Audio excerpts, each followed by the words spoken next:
Au Mali, le scanner de l'hôpital Gabriel est en panne depuis 7 mois et devrait être fonctionnel dans les prochains jours.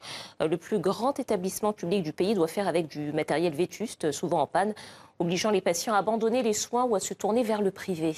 Le récit d'Anthony Fouchard avec Kaourou Magassa. Cette salle d'attente est normalement pleine à craquer. Mais depuis 7 mois, l'unique scanner de l'hôpital est en panne. Un seul technicien tente de le remettre en marche. Il vient d'y parvenir, mais pour combien de temps ? Tout ce que vous avez comme accident au niveau de la capitale et un peu même à l'intérieur du pays, même les cas de blessés de guerre qui arrivent du nord du pays et du centre sont généralement référés au niveau de l'hôpital Gabriel Touré.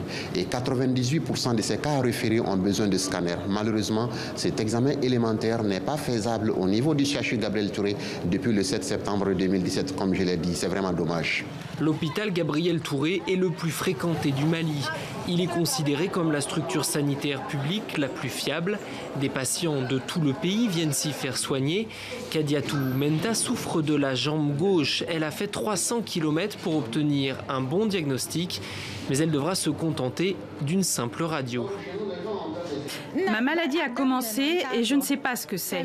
Je suis venue à Gabriel Touré pour comprendre. Si on veut se soigner, il faut savoir d'où vient la maladie.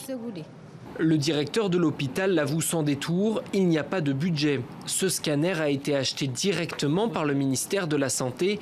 C'est le seul disponible et il est donc extrêmement sollicité. Lorsque on allume le scanner le matin, il tourne 24 heures sur 24 sans arrêt. Une machine qu'on allume, qu'on n'éteint pas. Sa durée de vie est très brève. Seule solution pour les patients qui peuvent se déplacer, se rendre dans d'autres hôpitaux beaucoup plus éloignés du centre-ville ou bien se diriger vers une clinique privée. Le coût de l'examen avoisine là-bas les 75 000 francs, 2 fois plus cher que l'hôpital public.